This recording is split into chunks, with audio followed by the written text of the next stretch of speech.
బాధగా అనిపించింది. ఏదేమైనా హాస్పిటల్కి తీసుకువెళ్ళేది. మరలా నేను అడుగుచునే ఉన్నాను, జ్వరం తగ్గిందా అంటే తగ్గలేదంటే, ఇంజక్షన్ చేయించినా తగ్గలేదు ఏంటబ్బా అని. అది చాలా బాధ అనిపించింది.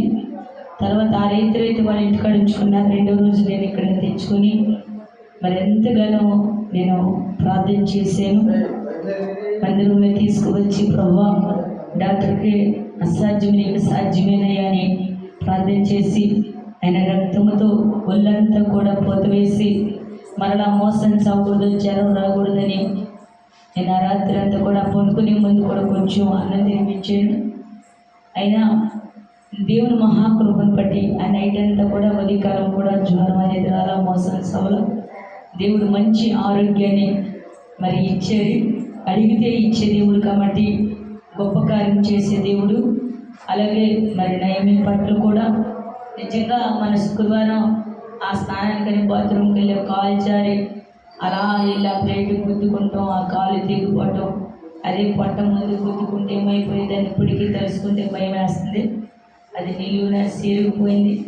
నేను ఇక్కడ ప్రార్థన అయిన తర్వాత నేను విజయవాడ ప్రాంగణానికి వెళ్ళానే కానీ నా మనసు అంతా తిట్టిపోతుంది. పిల్లల ముందు ఆ కాలేజీలో చాలా బాధ అనిపించింది. ఏదేమైనా దేవుని మహాకృప మా మీద ఉండబట్టి, ఆయన కన్ను దృష్టి ఉండబట్టి మేము ఈ రీతిగా ఉన్నాము. నేను ప్రతి రాత్రి కూడా నేను ఎప్పుడు చేసినా నేను సంఘ బిడ్డల కోసం అందరి కోసం ప్రార్థన చేస్తాను.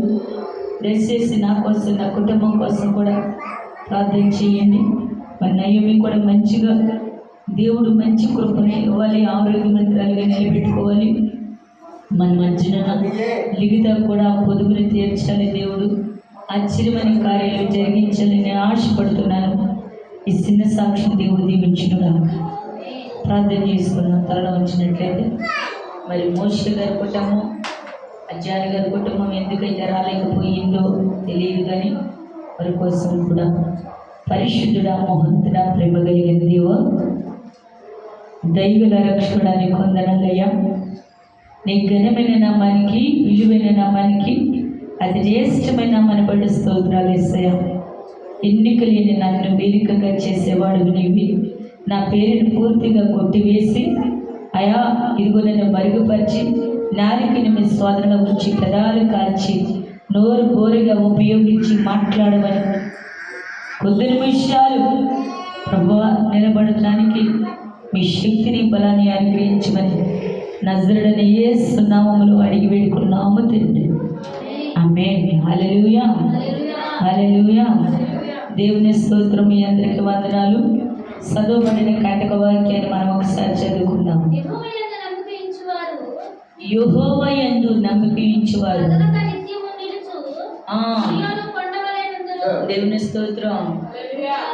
యెహోవా యందు నమ్మిక ఉంచిన వారంట కదలక నిత్యము సియోను కొండవలే ఉందురు. దేవుని స్తోత్రం. హల్లెలూయా. మీకు ఒక్క మాటను బట్టి అర్థమై ఉంటుంది.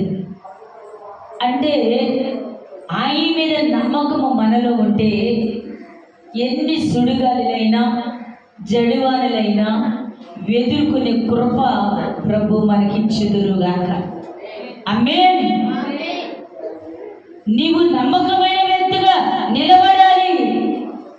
నువ్వు నిలబడితేనే దేవుని మహిమ చూడగలుగుతావు. ప్రియ సహోదరి సోదరుడు, నువ్వు నిలబడాలి. నమ్మకమైన వ్యక్తిగా నిలబడినప్పుడు సియోను కొండవలంట. కొండ చూడండి, అవి ఎంత సుడుగాలు వచ్చినా, భయంకరమైన ఉపద్రవం వచ్చినా ఆ కొండ కదలక నిత్యము అది నిలబడుతూనే ఉంటుందంట. దేవుని స్తోత్రం. హల్లెలూయా. రాత్రికాల సమయంలో ఒక మాట చదువుకున్నాము. మీకు ఎవరికైనా గుర్తుంటే ఆ మాట చదవండి దయచేసి. ఏ వాక్యముల నుండి మాట్లాడేను పరిశుద్ధాత్మ దేవుడు రాత్రికాల సమయంలో ఒక్క మాటగా చదవండి. హల్లెలూయా, హల్లెలూయా. జ్ఞానము సంపాదించుకునే కంటే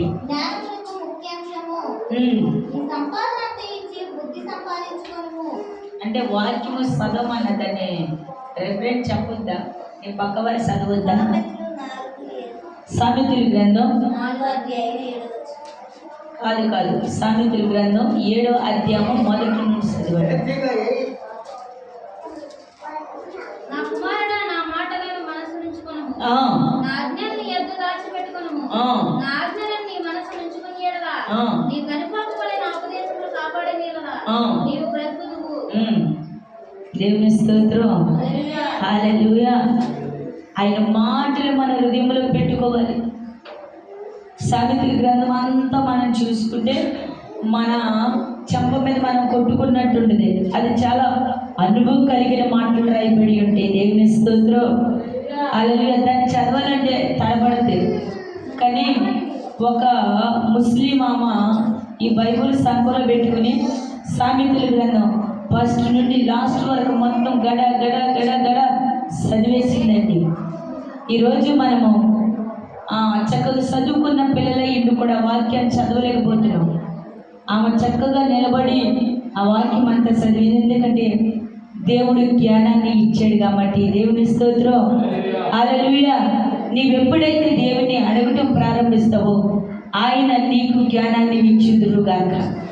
ఎందుకంటే దేవుని మాటలో చెప్పడానికే కానీ చదవటానికే కానీ చదువు అవసరం లేదండి. ఆయన నుండి వచ్చే జ్ఞానము నా దేవుడు నీకు ఇచ్చినట్టయితే కొదువు లేని వారికి ఆశీర్వదించబడుతురుగాక. హల్లెలూయా. అదే కీర్తన గ్రంథంలోనే చదువుదారు. మరలా వెళ్దాం. యెరూషలేము చుట్టూ ఏమన్నాయి అంట? పర్వతములు ఉన్నట్లు. గట్టిగా చెప్పలు కొట్టు దేవుని నామమున మహిమ. హల్లెలూయా. హల్లెలూయా. యెరూషలేము. ఎందుకంటే ఆ పర్వతం చుట్టూ కూడా ఎలా కొండలు ఉన్నాయో ఇది మొదలుకొని యెహోవా కూడా ఈ ప్రజల చుట్టూ నిలబడుతూ ఉన్నాడంట. దేవుని స్తోత్రం. హల్లెలూయా. ఇక్కడున్న దేవుడు అక్కడ లేడు, ఇక్కడ లేడు, ఇక్కడ లేడు కాదండి. నువ్వెక్కడే నిలబడితే అక్కడే నా దేవుడు నీ ముందర నిలబడుతున్నాడు. అందుకైనా అంటున్నాడు ఈ ప్రజల చుట్టూ కూడా ఆయన నిలబడుతూ ఉన్నాడు. నువ్వు అనుకోవచ్చు దేవుడు వారి దగ్గరే ఉన్నాడా, మా దగ్గర లేడా? దేవుడు అక్కడే ఉన్నాడా, ఇక్కడ లేడా? అది కదండి. నువ్వెక్కడైతే నిలబడతావో, నువ్వెక్కడైతే ఆపద కాలంలో నా యేసుని గురించి ఇదిగో నమ్మిక ఇచ్చి జ్ఞాపకం చేసుకుంటావో ఆ ఆపదల నుండి నా దేవుడు విడిపించబడుదురుగాక. హల్లెలూయా. ఆపద కాలంలో నా దేవుడు నిన్ను ఆదుకోగలవాడండి. నమ్మిక ఉంచాలి. దేవుని యందు నమ్మిక ఉంచాలి. ఎప్పుడైతే ఆ నమ్మిక ఆయన మీద ఉంచుతూ ప్రారంభిస్తావో ఆయన యందు ఆనందించబడుదురుగాక. హల్లెలూయా. హల్లెలూయా. ఆ నమ్మిక నీలో కావాలి ప్రియ సహోదరి సహోదరు. పరిశుద్ధాత్మ దేవుడు మాట్లాడుతూ ఉన్నాడు. ఆ పర్వతం చుట్టూ ఎలా ఉంటుందో ఈ ప్రజల చుట్టూ కూడా ఆయన మనకి కావులుగా ఉంటున్నాడు. దేవుని స్తోత్రం. హల్లెలూయా. హల్లెలూయా. వాక్యం